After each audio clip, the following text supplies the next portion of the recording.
Assalamualaikum. Selamat berjumpa lagi di Dapur Shanum nih. Aku kali ini mau berbagi cara buat pagar kacang ya. Nah, ini pertama kita potong-potong dulu lidinya. Kira-kira setinggi apa kacang yang kita inginkan. Kalau kita pingin pagarnya itu tingginya 4 kacang, yang setelah disusun itu 4 kacang, jadi kita disusun aja kacangnya dulu, disesuaikan kira-kira tingginya lidinya berapa sentimeter. Dan karena kacang itu juga kadang-kadang ada yang ukurannya besar-besar, ada yang kecil gitu ya. Jadi yang ukuran sedang-sedang aja. Ini punya aku kira-kira lidinya itu panjang kurang lebih 4-5 sentian ya, sesuaikan aja sama kacangnya. Jadi nanti kalau kita nggak punya gunting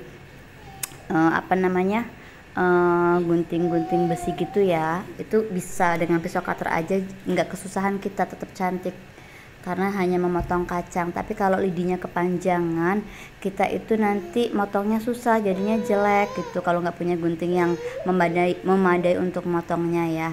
Nah, selanjutnya kita potong-potong kacangnya lebih tinggi daripada lidinya ya, karena nanti setelah udah selesai kita tuh akan rapihkan potong-potong ujungnya.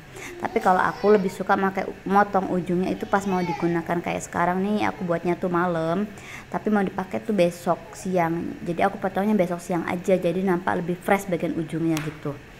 Nah, selanjutnya ini teman-teman simak-simak aja ya sambil aku ceritain, aku terangin gitu ya, sambil disimak-simak cara nyelip-nyelipin kacangnya. Oh ya, ini tuh alasnya aku pakai triplek, dan di atasnya triplek itu aku pakai styrofoam.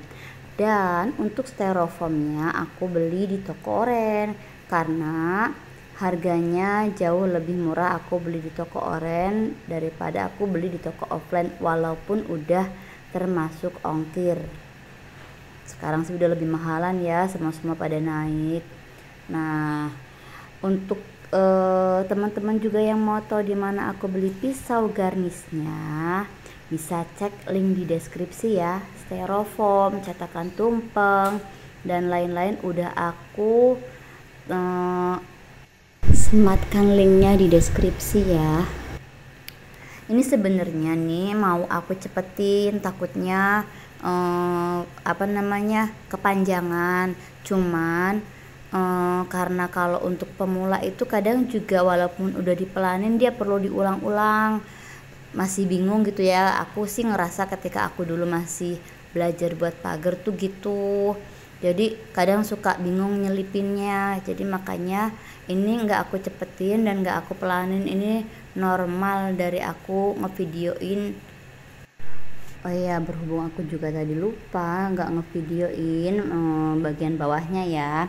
Jadi ini bagian bawahnya tuh aku lakban kayak gini, ini penampakannya ya. Oke, ini contohnya setelah udah jadi.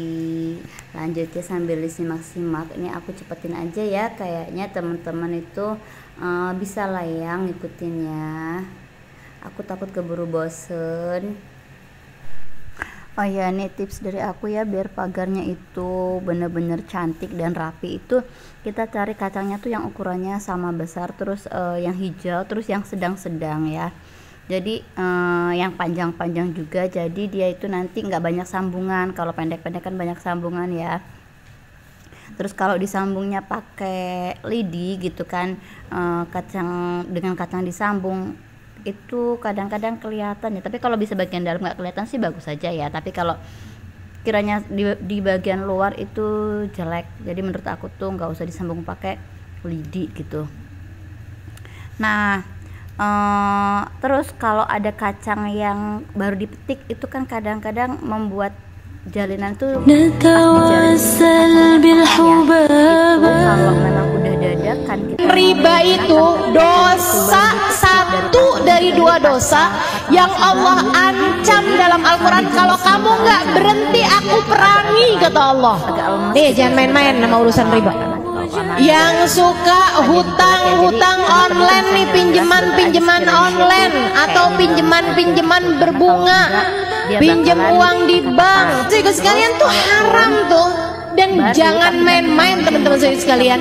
Haramnya bukan dosa kecil, tuh dosanya gede. Sampai katanya para ulama, salah satu dari dosa-dosa tertinggi yang bisa dipastikan pelakunya matinya tidak husnul khotimah. Supaya kacangnya nggak patah-patah tuh kayak gitu. Nah, ini kan udah mau selesai ya. Nah, nanti di terakhirnya itu kita kunci pakai lidi yang dibelah jadi 3 gitu ya, jadi kecil nggak kelihatan. Ini udah mau finish nih, kuncinya kayak gini nih terakhir nih. Nah, ini dia. Karena ini udah jadi ini aku potongin ujung-ujung kacangnya ini besok aja. Itu ya kapan mau aku gunakan, aku baru potongin ujung-ujungnya. Jadi ujung-ujung kacangnya ini jadi masih fresh karena baru kita potong. Makasih banyak ya untuk teman-teman yang udah support video aku, tonton video aku sampai selesai. Assalamualaikum.